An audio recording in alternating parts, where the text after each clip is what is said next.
So part two, it gets even more spicy towards the end because apparently something that I didn't realize, apparently they didn't very well clearly spell it out, was that in part one, which is what I covered yesterday, like the first hour and a half, it was Candace trying to debunk his, and now he gets a chance to kind of rebut her. And it doesn't go well for either one of them because Candace absolutely refuses to answer questions, and when he gets upset that she refuses to answer questions, it gets even more exciting. Let's go ahead and get into it and see. I got some video. I actually got some input video that I'm putting in, so we'll see how well that works out. Again, this is all me new and experimenting, so we'll see how wild it gets. This is Caleb Smith, and this is The Tradesman. I'm so happy you're watching.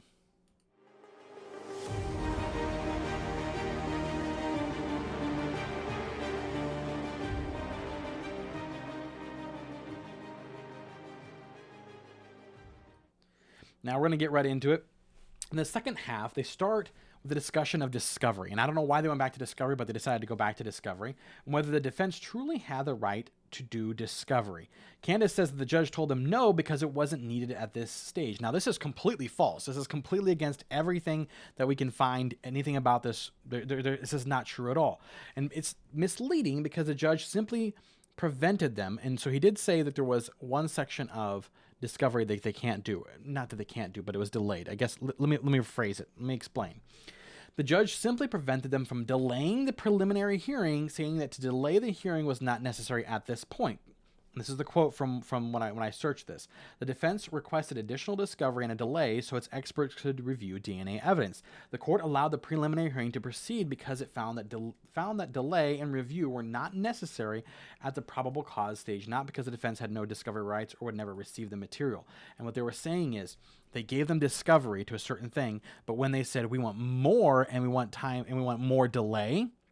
Now you got to understand is if you're looking at it from two different perspectives, the victims get the right to a speedy trial. So does the perp too. And so Erica Kirk and their side was pushing for a speedy trial. So they're pushing to get this thing done, taken care of. And so then they have on their side where they're trying to delay it because delay is exactly what every defense wants, is a massive, massive delay. And so they weren't getting that delay. And so they were a little bit upset, as you can imagine. And so that's where she gets the idea that they were not given discovery. It wasn't that they were not given discovery. They were given a time of discovery. They were given a time to get everything completed. And they did not do it in time. And so then they asked for a delay and were not granted the delay. She always goes after the words he uses. This is a note that I made because I'm watching this, and honestly, I was skipping so much of it because there was so much that was there. But she always goes after the words he uses instead of dealing with his arguments. When he, and I'm talking about Andrew Wilson, tries to ask her to explain herself because she always uses the expression, I'm just asking questions because the state's evidence is not convincing. She immediately turns it into that all the evidence that he is using to prove Tyler Robinson did it was, according to her, invalidated by their debate. So as they get to this point, because she had grilled him for an hour and a half, she begins to state things like, that's invalidated. You saw that was invalidated in the previous thing. And he immediately denies this. And this is the rough part. She never actually proves stuff. She just says, sorry, she never actually proves stuff. She just says, but what if? And that's like her defense. That's like her reasoning for believing everything that she does. And she never stands on it. And the problem is Andrew Wilson kind of lost here a little bit because he would say, okay, he'd be like, okay, for the sake of argument, sure, that's possible. And it wasn't that he was saying it's probable. And I remember I talked about that yesterday, probable versus possible. He's just like, okay, let's move on to the real important things. And so she's like, well, what if? And it was like, okay, good grief, move on. Then when they move on for sake of argument to actually get to something important, she sees that as proof that for her, that what she said was factually true. So when he would just move on for the sake of argument and be like, let's move on. She'd be like, well, that was a win. That was me proving it to be true. And it's like, oh, grief. When Andrew Wilson states that she makes crazy claims beyond the evidence herself, she obfuscates again and just makes it about her doubts again, not about the claims that she makes. So every time he says, hey, you make this crazy claim, and she's like, well, that's because. And then she wouldn't even answer it as a because. She would immediately obfuscate to, well, the evidence is this and this and this. And it's like, okay, but you made this claim. Like nail down this claim. You said this claim. Let's discuss this claim. And she's like, well, but this evidence is bad. And you're like, I'm not asking about that. I'm asking about this claim, this strict claim that you're making here. All right. Then she says that him coming after her claims is then devolving into opinions, like as if that's all her claims are. Well, I mean, if you want to ask me about my opinions, I thought we were doing factual, but we're diving into opinions now. It's like, girl, your opinions are your claims. Like you, and he says that actually. He makes that clear. She points out that her whole point was to drive holes. She even says this. She points out that her whole point was to drive holes in the narrative from the government, and that due to his, Andrew Wilson's, concessions, she's proved her case. So because she's trying to poke holes in all the stuff, and he's just like, not really. But if I tell you that it's possible, I mean, in a realm of possibility, it's possible that happened. Can we move on? And she'd be like, oh, that's a win. And it's like, no, he's just saying, let's move on to something that's actually something we can prove or discuss or viable. Now, this is not the point of the whole debate. However, she is correct when she says this, that was her whole point.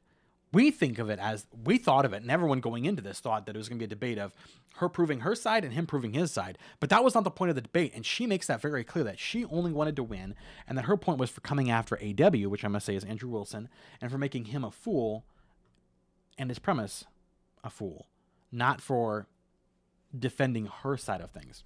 Now, when PBD, which is Patrick Bet-David, asks at this point a great question of Candace, and he says, what evidence would you accept to prove that Tyler Robinson did it? And she says nothing.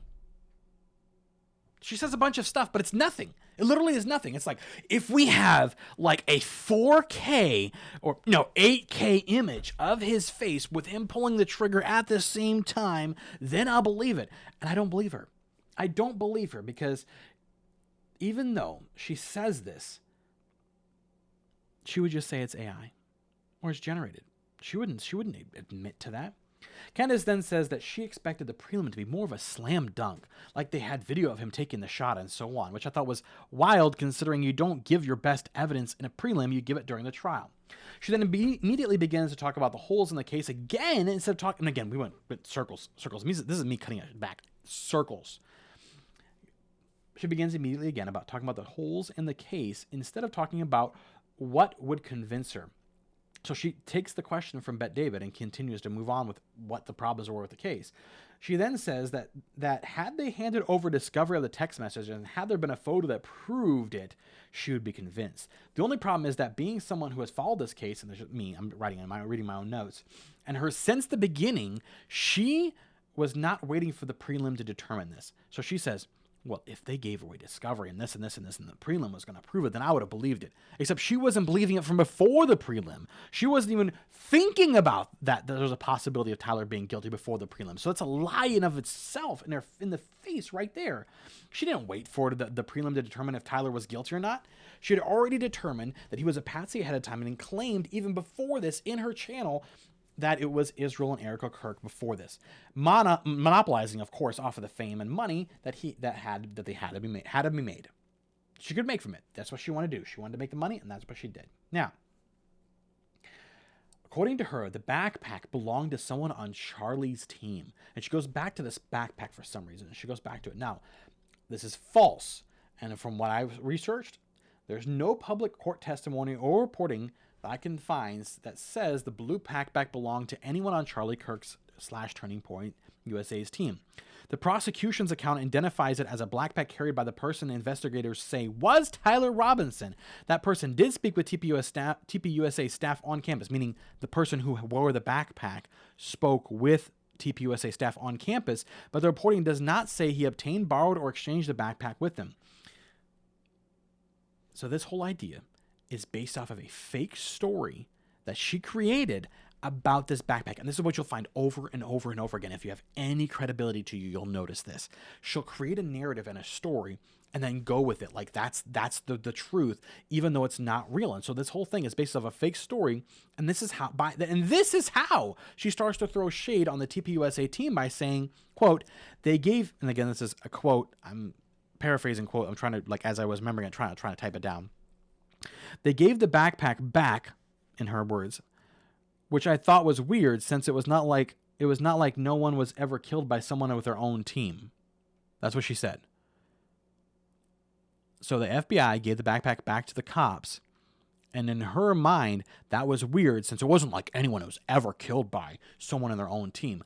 This is wild conjecture. At this point, TPUSA has had no ties. There's been no evidential ties to anything, yet she just somehow in her mind put the fact that since someone from TPUSA team had talked to the person who was wearing the backpack, which there's staff everywhere trying to deal with stuff, hand out pamphlets, like this is no involvement whatsoever, then all of a sudden, that must mean that it's a TPUSA thing.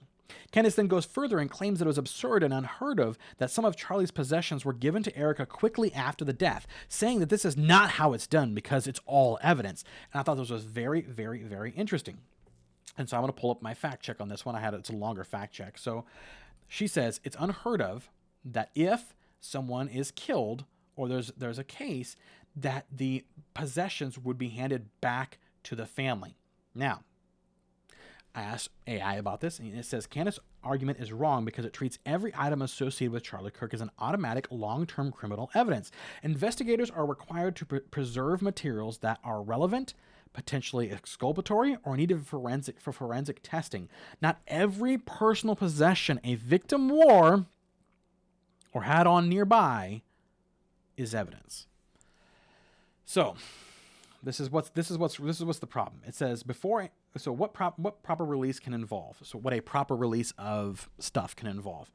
Before a non-essential personal item is released, good evidence practice can include photographing and describing its original contents and location, recording collection and transfer to preserve chain of custody, performing necessary testing and retaining samples, swabs, photographs, lab documentation rather than the physical object itself, determining that the object does not materially prove or disprove an issue in the case. So meaning as long as they can prove all those things and they follow the documentation, it is perfectly normal for them to hand this stuff back.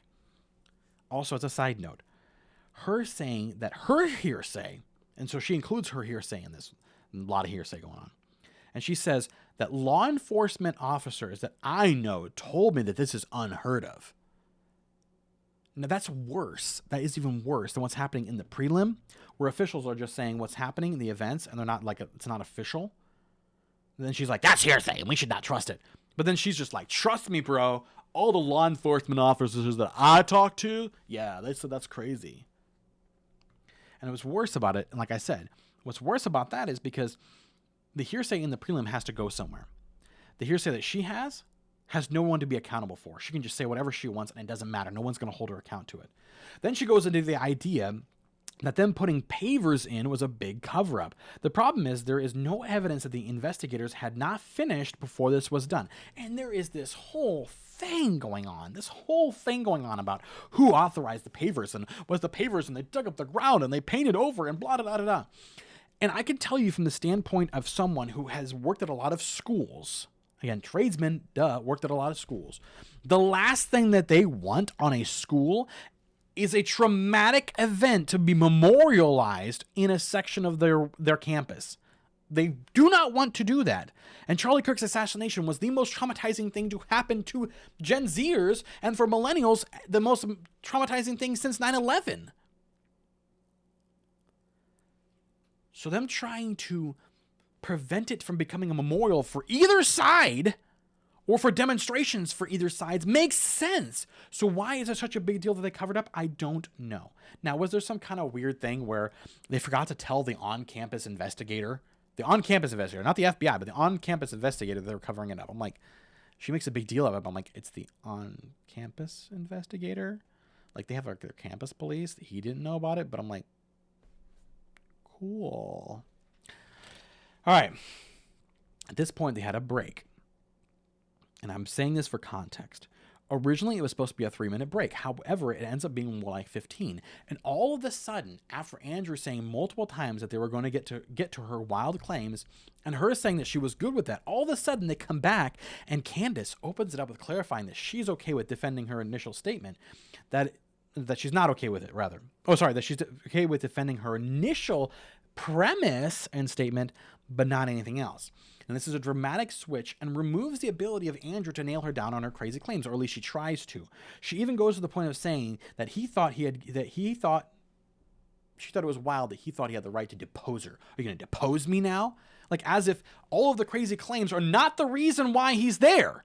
Like, the reason why he's debating this with you is not because you don't just believe that it's not Tyler Robinson. He makes that point clear in the first hour and a half. It's because you have crazy claims and he wants to clarify those.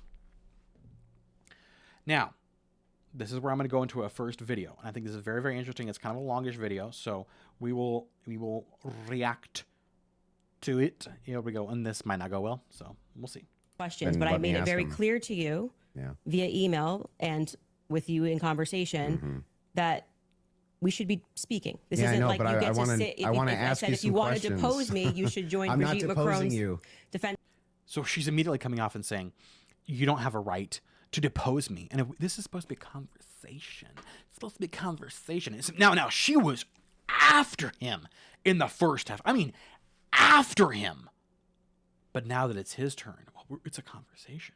But you're like, I'm just going to ask questions. Can you answer it? Blah, blah, blah. It's like, I don't know what you're going to ask. And I'm going to answer as I see fit because I'm not. I get it. Yeah. Okay. I get it. Just so we're clear. He's being very nice in the debate. If something's not loaded, I'm being very nice about it. Because you kept saying I'm Joe Rogan. They have no evidence. They have no evidence. And now you're like, let's move away from the evidence. Let's talk about transcendentals. Yeah. Okay. Anyway, so direct question, super easy. Was Lance Twiggs DNA on the rifle as far as you know? We can't say that for certainty. As far as you know. I already answered that in the first part. We can't say that for certainty. I told you the context of which they spoke about those things. So no.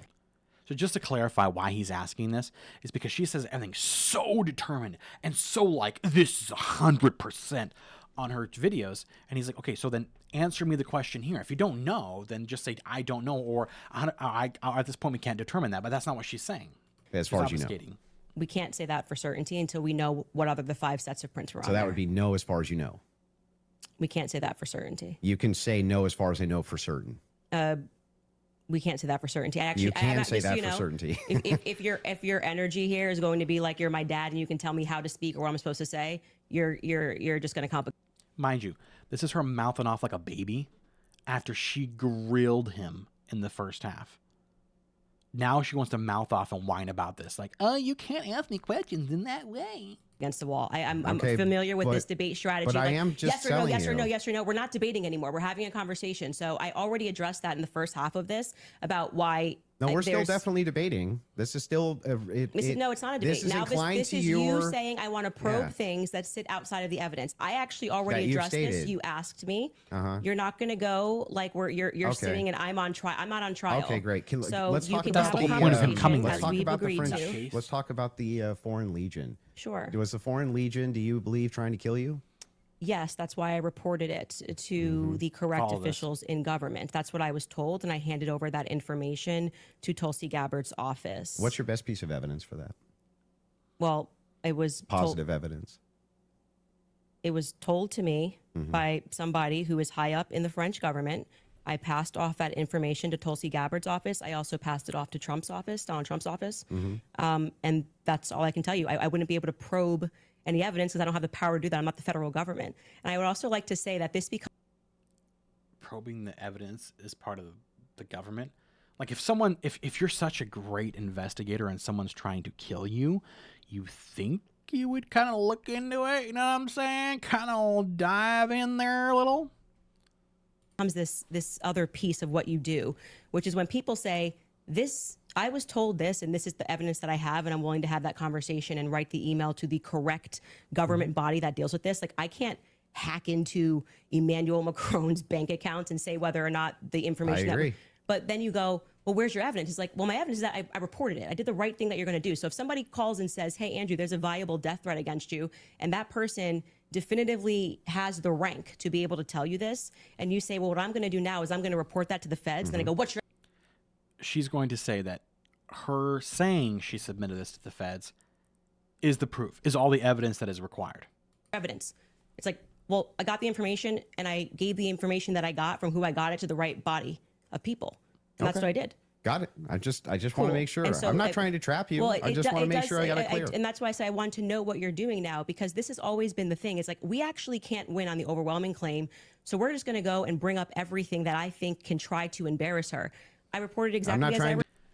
Just so we're clear, if you look at the evidence that has been provided, it's pretty doggone sure that it's Tyler Robinson. In fact, the probabilities in the other way, which I get to at the end of my video here, pretty much make it certain that it's Tyler Robinson. So her saying that you don't have any evidence, and so you guys get upset, and so you guys come after my claims. Well, that's the whole point, chick. I mean, I'm sorry, but you say crazy stuff. We're allowed to question that, and in fact, we should, and that's why we're having this whole debate here. To embarrass you. I just want to make sure that I get your positions clear. I have not said, yeah, go ahead. Now, you have stated multiple times that you believe that Israel's involved in the death of Charlie Kirk. Can you give me... Yes, we can pull up the clip. I'm sorry. I'm just saying. Can I finish the sentence? Go ahead. Can you give me the context for what are you talking about? Like when I say, generally speaking, why people think that Israel's involved? Mm-hmm. Okay. Where's your question? Yeah. Do you have any positive evidence whatsoever that Israel killed Charlie Kirk? Well, I couldn't say Israel was on the ground and shot and killed Charlie Kirk. I would say that there are various things that we're trying to establish, one being a motive. And since I don't believe that Tyler Robinson and his transferee is a convincing motive. Okay, so she starts off with, if you didn't get that, she goes, well, we want to start off with this motive. I mean, that's what we were trying to figure out. So she immediately comes up with this idea, because again, she hates Israel. She can deny that all she wants, but she hates Israel. That since she hates Israel, she wants to find a motive for them. So she found a motive for Israel, and then she had to piece the pieces together to make Israel guilty. And I'm like, or it could be the trans guy who, or guy who has his boyfriend who's trans and hates him and has made threats and all kinds of other stuff. Yeah, I mean that one wouldn't apply. Of course not. I mean, we don't want to see the motive there. Let's go find a country. Because he was fired up about politics, which Lance testified that he never spoke about with him. Nor do I believe that he was so into LGBTQ issues. Since Lance testified, they never spoke about LGBTQ issues. They never spoke about LGBTQ issues. This is funny because she later on calls him in this video, calls Lance Twiggs the furry boyfriend, which is LGBTQ. Girl, do you not know your letters? That he stopped and ate at Chick-fil-A, which if you are into LGBTQ issues, wouldn't be your lunch before you go kill Charlie Kirk for LGBTQ issues. Because... yeah, but do you have positive evidence? I'm answering the question as I feel like I want to answer it. Like I said, you don't get to for an hour and a half. But the question I'm asking is about positive evidence. I'm telling you that in any case, establishing a motive and again, I already. So she thought, I don't like the evidence that came from the government. Let me create a motive for why Israel would want to do it. Explain this at the top of the show. But the reason why people find Israel to be an interesting question is because, truthfully, Charlie's perspectives were changing on Israel. Sure. And he was starting to realize how much pressure was being put on not just our government to constantly fight their wars, but also being put on his organization personally. If people had come out and been honest about that, rather than rabid claiming he never flinched and everybody's lying and this is not true, you would probably have people that just go, that's life. People change their opinions. I understand. And then there was the rabid. I mean, not even that. It's like everything was about trying to convince the public how much he liked it. So then, other than intuition, how you feel about things? Do you have any evidence Israel was involved in killing Charlie Kirk? I have already said, and if you're watching my show and the context of what I said, this is the general sense of why people think Israel's involved. Nobody has made the claim. The whole Israelis. There were also, obviously Ian Joe Carroll Kent made the claim. Well, Joe Kent, who I think. And it gets worse. I mean, but my point is, I kind of get lost here because it's a longer clip and I'm whatever. But my point is, she makes all these claims and tries to and there was an Israeli flight flying and blah, blah, blah, and trying to create this thing. You're the one creating this, chick. You're the one doing this. So trying to say now, well, there's a motive. And then so we just followed that motive. No, you're the one creating this. All right, here's a second video. Via whom? My guess is Pierre. Erica. I think that there's a reason Pierre knew that Charlie was dead first. I think there's a reason he was a priority. How? Why? I think France and Israel are involved in Charlie Kirk's assassination. And says it right there. I'm going to put that out there with full confidence. Full confidence. Okay. I also involvement. I understand. Yeah. So you think you with full confidence, you think that I think Israel's France involved. and Israel. Yeah. I mean, the person that gave me that thing that I reported said that French Foreign Legion were on the ground that day. And again, the person who gave me this evidence that France was after me also said that Israel was doing this, but I can't tell you who it was, can't tell you how I know it, can't tell you what they said, and also I can't produce the email that I sent to the government that said these things, even redacted, even in a redacted form. I can't do that. Again, this would be at a professional limitation for me to then go and probe that information that I handed over. I can't do that. I'm not But the you United don't have States any government. positive evidence of Okay, that. okay. Right? Liz, I don't. Can you just stop? It's actually just like annoying to hear you keep saying positive evidence. I've just Because positive evidence is evidence that's verifiable. So she's upset because she has no evidence that is verifiable. And so because of that, when he says, I need positive evidence, she's like, what? What's this positive evidence stuff? ask me what I think, and I just tell you, yes, I think Well, they are that's involved. a claim. No, I said Already nailed it here's on what this. here's what I think. I have every right think- to ask you about your claim. Yeah, but and if there's I said, positive evidence in for this your statement, claim. I literally just said I think. She's trying to make it so that a claim and I think are two different things, but they're not. And I am allowed to think. And Yeah, you you're keep allowed to saying, think, do you have but you're making positive a evidence? claim. I have tons of positive evidence that I'm allowed to think. Yes. I agree. You're allowed to think. Okay, so- Nobody's disputing whether or Yeah, not but, Candace like, Owens is you're- allowed to you're- think. What you're- I'm asking She may be allowed to think, but does she really think? is but if you have what's your issue then? positive- What is your issue with this? And FYI, by the way, I don't like Andrew Wilson, and I did not like him before this, and I like him less after watching this. So let's throw that out there too. So I'm not defending him. evidence. I think that Israel is involved. That's I not do. what. That's not just what you said. You said I did that say I it's with think. it's with full confidence. Yes. Yes. You That would I think mis- that if you had full Can you have confidence confidence, to think when you think? if I said, for instance, I think I'm going to be late to work, right? With full confidence, I would say my evidence for that is that I'm 20 minutes away and I need to be there in 5. Andrew. That's how you would know whether or not you had full I'm just gonna confidence. tell you something. Hang on, let me finish. Let me finish. If it was the This case, is and I said, this is something I mentioned before, where she says things that are, is this possible versus is it probable? And this is the problem when you have full confidence, or you're saying something is no longer a possibility but a probability. You run into major problems. I have full confidence I'm going to be late to work, I would say my evidence that I'm going to be is that work is 20 minutes away, right? And I have to be there in 5. So I have full confidence. Exactly. That's That's your why I would evidence. think You that. would have to follow So I'm the asking evidence. if you think that Israel and France were involved in the assassination of Charlie Kirk, and you say with full confidence, I'm just asking for the evidence, or at least walk me through the mindset of why it is that you could think that with I actually evidence. And she doesn't. She doesn't. All right, now I think, let me see my notes here. When he finally begins to start to ask her questions, she immediately throws it back on him, which you see, and threatening, basically saying that he's treating her like a baby, and that like, you're not my father. And you saw that because I put it in there. The debate somehow, according to her, was done now, and they were going to have a conversation that they agreed to. But even though they never agreed to it on camera, and it was very clear what they were talking about. So I'm going to show you a final clip, and then we'll get into the rest of my notes and be out of here. You're just allowed to think. And I've explained to you my thought process. I don't need to structure it in a sentence. If you feel like a professor today, you picked the wrong day. Don't you think that like tens of thousands or hundreds of thousands of people would want to know what Candace Owens' positive evidence for why it is No, I that don't- Israel and She says no. And you know the saddest part is I thought of this, right? And I was like, she's right. She's right here. People don't want evidence. People no longer want the truth. They want the answer that makes them feel good. The answer that they're looking for. That's what they want. They don't want the truth if it's not going to give them that. So she's right when she says, oh no, they don't want the evidence. Why would they want the evidence? They just want to be proven right. France were involved in the most traumatic public assassination evidence. of Gen Z's lifetime is? That's why they watch my podcast. So you're just going to why they drip watch to my them? Like, here's why I not think dripping. that? That's why they watch my podcast, so I can tell them over and over again that this is what's happening, even though there's no evidence for it. But that's why they watch my podcast. Because yes, girl, you don't actually have evidence. You just string along a bunch of little things that are possibilities and possibilities and possibilities. And I'm going to get to that in a second. Possibilities and all that to make a narrative. Every time we come doesn't make it across true. any of these discussions, they're watching this in context and they know why I'm saying it. So, for example, when you're bringing up, well, Candace, where's your evidence for France doing this? I just told you someone who was high ranking in the French government, right? Who's nameless? Of course. Of course. Of course. Of course. But So there's good reason to so it's not doubt a this. conspiracy, though, if I then took it to the federal government. Like, you can't just go out there making a claim to the federal government. You get in trouble for making false statements and things of that nature.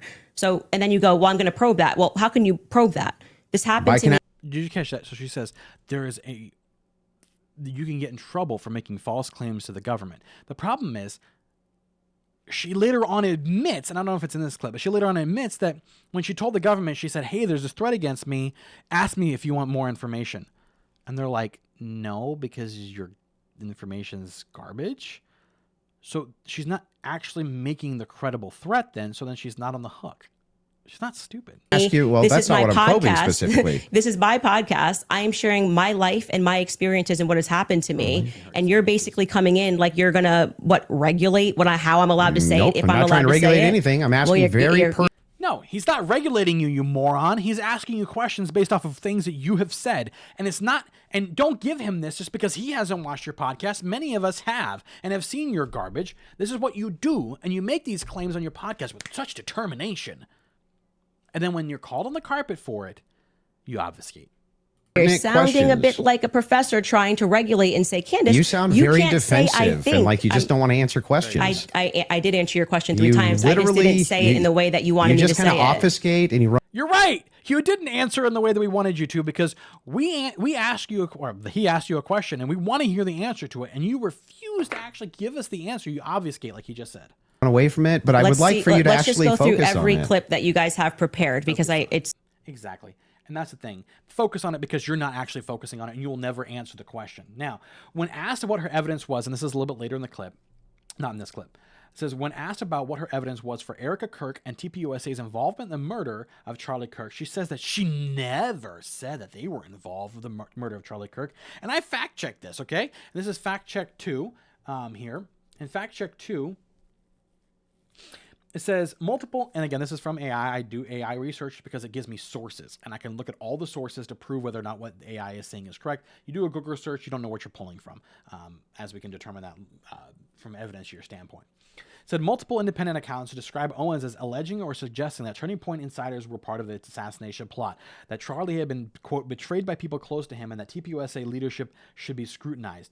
More directly, reporting on her, quote, Bride of Charlie, which we all remember, and we were around during that time series. That's her series. She says she suggested the killing was an inside job involving TPUSA staff who had betrayed Charlie, possibly aided by foreign actors. This is not mere criticism of the organization's post-death handling. It's direct insinuation that insiders, that they were connected to the death themselves. She also publicly maintained that Robinson was not solely responsible and that Charlie Kirk had been betrayed by people close to him.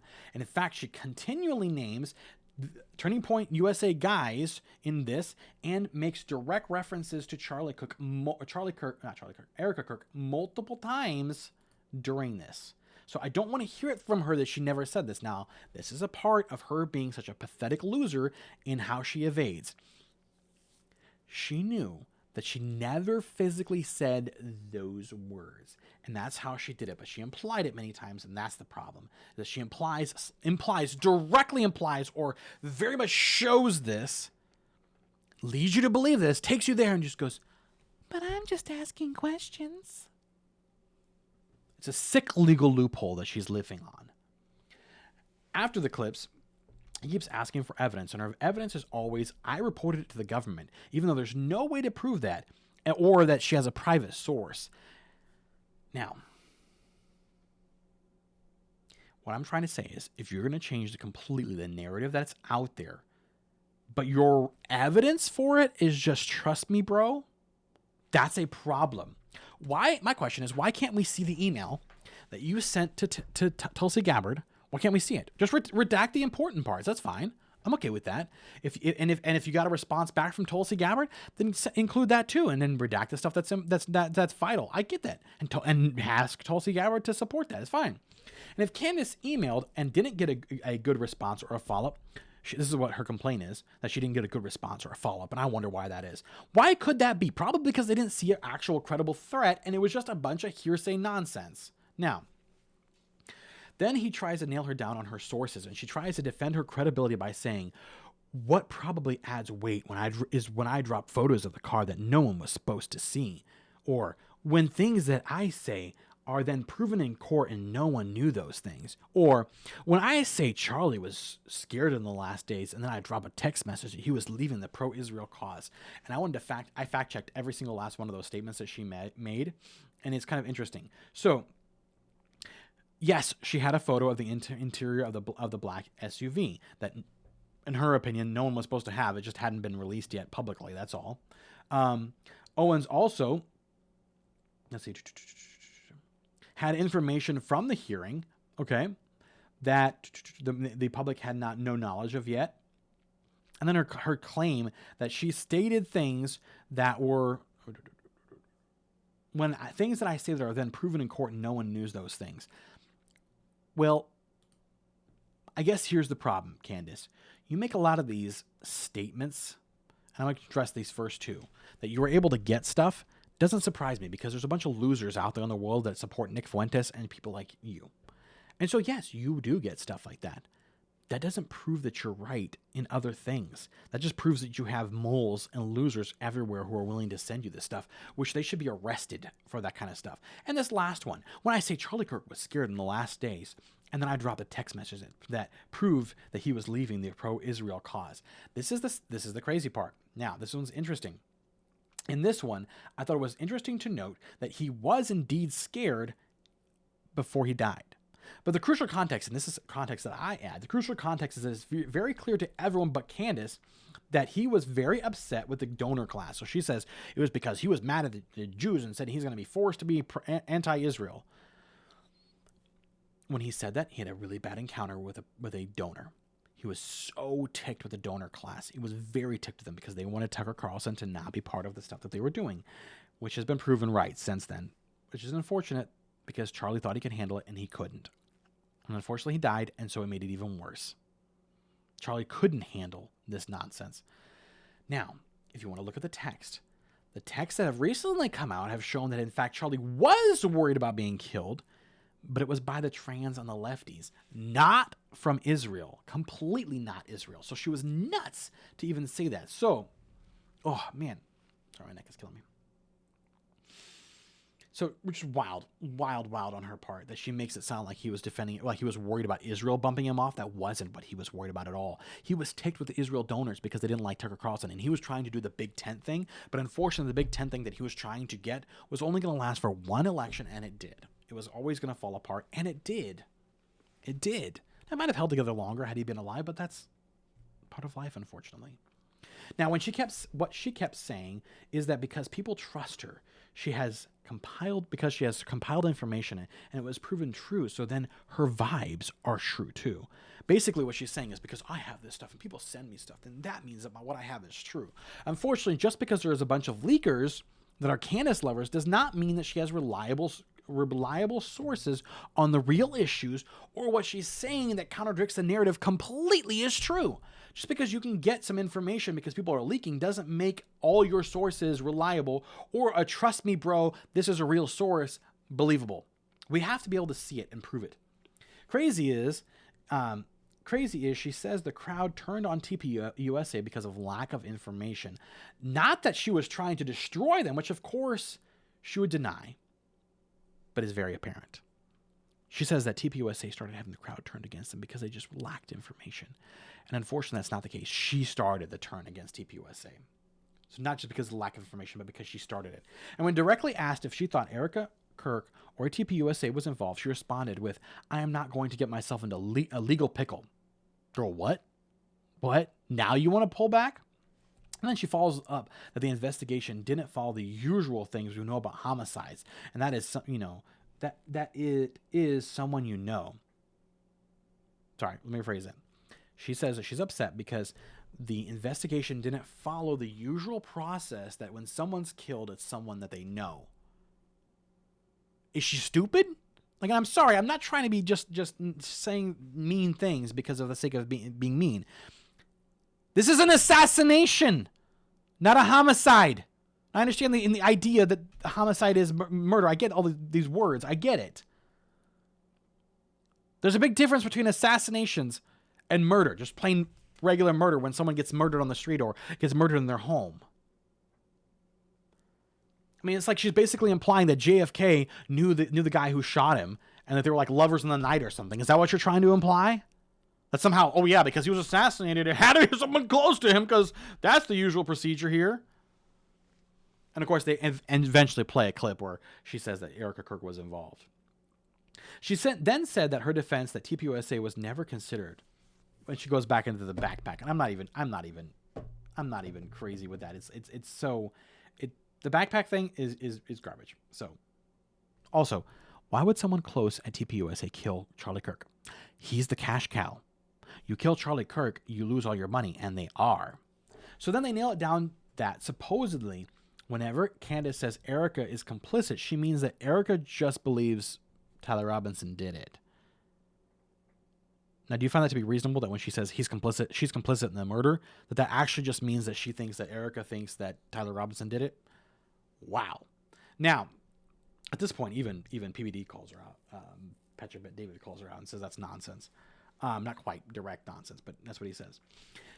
The debate continued, and they got on the part where Candace talked about how Erica is a bad mother because she took over TPUSA and wasn't protecting Charlie Kirk's legacy, which is his children. And Andrew correctly points out that TPUSA is part of his legacy, and she fights vehemently. No, Erica should not be there. She should be with the kids. I'm like, as someone who knew him so intimately and helped him become the man that he was, she knew how important TPUSA was to him. That is part of his legacy. That is part of his life. And if TPUSA was to fall apart, that would destroy his very legacy. And what's funny is, he points out, Andrew does, that Candace is the world's biggest girl boss since she was accusing Erica of that. Instead, it's actually Candace. Candace doesn't need to do the show, but she does the show. Candace has her kids. And from everything we can tell and everything she has said, which we have heard, they have nurses for everything, including night nurses and daytime nurses. So the person abandoning their children is not Erica Kirk, but actually Candace. She got ticked at that. She was not happy. Also, what kind of woman would they have said Erica Kirk was if she let TPUSA die and the legacy die? What would they have said then? They debate they debated the shirt moving during the shot and why and they bring up the SEAL Team 6 guy who's like, yeah, it's actually this, and trying to say that it was this. The problem is, if you listen to the testimony from the SEAL Team 6 guy, everything he says points to the fact that he is a Candace sycophant and had preconceptions going into it. And so I don't believe him. I'm sorry. He might be an expert. I don't care. I don't believe experts, and I've learned this from being in churches. I don't trust pastors that have preconceptions. I don't trust great preachers who have preconceptions, because they may be great people, they may be experts in their field, but when they have preconceptions before they even get to there, they'll only see it through that preconception, and that's not something they can overcome. After this, they had a break, and they finally came back and had a final statements. And one thing that I noted here as I was watching this is that my understanding of Candace is that she absolutely hates Erica. She really, really, really hates Erica. Now, the big gotcha from Candace is that Andrew Wilson, really didn't know the case. Actually, that's what she says. And the point that she makes is that when he states one of the charges, he states murder instead of aggravated murder. And the fact that she has all of them memorized doesn't mean anything to me. Honestly, it doesn't. And I love that she was so ticked that he didn't know all the charges, but who cares? I really don't care. Honestly, I didn't care that he knew. I didn't care that she knew. I didn't care one way or the other. Honestly, comic people don't care what stupid word games you play. We saw him murdered, and we want the murderer put to death, probably. And what we call it when someone's assassinated or shot in front of us, we colloquially call that murder. I understand that you are really worried about the fact that he didn't say aggravated murder, but I don't care. I don't think most people would care, except that you're making a deal out of it. Now, it was a failure on, and this is my summary, it was a failure on Andrew. He is not a good debater. He's not. My final thought is that Candace is a good debater because she's good at avoiding tough questions and hitting back hard, even though I don't consider her a good debater because I don't consider her an honest debater. She may win debates, but she's not an honest debater. Andrew Wilson is miserable at debating and should train more. And I'm sure that I would be terrible too, so I'm not saying that in any kind of like, I'm so much better, I could have done. No. Now, here's one thing that I want to leave you with before you go for tonight, and that's this. I decided to put through the algorithm what all of Candace's what ifs that I heard in this were, and put them together to make the synopsis of what she says and say, is this even possible to be true? And she said, one of her what ifs was, what if someone snuck into his house, Tyler Robinson's house, and stole his rifle to plant? I tried to nail it down what the statistics would be on this. And I gave two different AI models, a 1 to 100%, and it says that it cannot give me a low enough number, a negative number, because it doesn't have enough information, but that every bit of information, it's less than a 1% chance. Now, this keeps going. Then I said, what if the texts were not from him and that someone snuck into his phone and sent them? Another claim that she made. Less than a 1% chance. What if and this is, by the way, the less than 1% chance is only because AI can't go far enough down, because we don't have enough information to get it into the negatives, like 0.000001, where it probably is. But instead, we're going to be nice to Candace and give her a 1%, because it's less than that, but we'll give her a 1%. What if all the officials and reports are lying when the scene of the family turned him in? This is another one of her claims. Also less than 1% chance. Then she also had, quote, a source in the family. And we're supposed to trust me, bro, about that, but not trust the official narrative, because trust me, bro, I don't like the official narrative. She's the most narcissistic person I can think of. And so when I asked AI specifically about this one, I said, what is the chances that she actually has this source? And they said, because of the reliable information and the stuff that we have to prove that what is happening and the events that happened, it gave her a less than 2% there. So now, if you combine these, and this is something Candace doesn't understand, you can't say, it's possible someone stole the gun, it's possible someone planted it, it's possible someone did the text, it's possible the family didn't turn him in, it's possible that's not him on these pictures, and so because of all that, it's Israel. You do realize how statistics work, right? So every time you add one of those on each other, it actually makes the number less likely than more likely. You can't just take one improbability and another improbability and make it a possibility, or not possibility, a probability. Okay, that's not how that works. So you combine just those 4 things that she mentioned, and that's not just 4 that deviate from the original narrative. That is a 1 in 50 million that could all happen. So that's greater chance. Less. You have more chance of being struck by lightning twice, which is roughly 1 in 9 million. Or dying in a commercial airplane crash, which is roughly 1 in 11 million, not 1 in 50 million. Or dying in a tornado, which is roughly 1 in 13 million. Again, not 1 in 50 million. So you've got what? You could probably die in a tornado 3 times before that. Or being struck by lightning in a given year, which is roughly 1 in 1.22 million. So, yeah, not exactly high there. Or being killed by an unprovoked shark attack by someone living near a coastline, which is 1 in 3.7 million, which kind of affects me more. Again, not 1.5 or 1, definitely not 1 in 50 million. How about flipping heads 20 times in a row, which is exactly 1 in 1 million, which is still 50 times less than the chances of what she said happening. And for those of you that have not found a 4-leaf clover, that's 1 in 10,000. So considerably more likely than just those events that she put together. But yet somehow she was able to put a narrative together, and all of a sudden we're supposed to believe it. The whole point that I wanted to make behind all of this, and why I decided to do this, was because it's important for us to understand that this debate was an absolute failure. This is my summary, complete summary. Andrew Wilson is a terrible debater. He's used to debating strippers and porn stars on whatever podcast, and having the little guy there to back him up. And so he failed miserably in this. That's true. Candace Owens is a dishonest debater who will not take a hit, will not be honest when she's actually wrong, and so hence it was almost impossible for them to nail her down on anything. What everyone's walking away from this is they both failed. Or they both won. Or your team won, depending on how you looked at it. Give it a few weeks, and no one will talk about this, and it won't matter anymore. So hopefully you didn't waste your time watching the debate. Instead, you wasted your time watching me, because I had to watch it, because that's just the name of the game. Thank you so much for watching. Like, comment, and subscribe, and help us to grow the channel. And if you hate me now because you're a Candace lover and you want to leave negative comments, I actually kind of appreciate it, because it does actually help drive the algorithm, and even negative comments give us some kind of involvement. Thank you so much. Thank you so much for watching. Like, comment, and subscribe, and tune in tomorrow, because I will be doing my episode tomorrow. I had a kidney stone attack and an ER visit last week on Monday, so that's why I wasn't there, but I will be tomorrow. Again, this is the end of the debacle.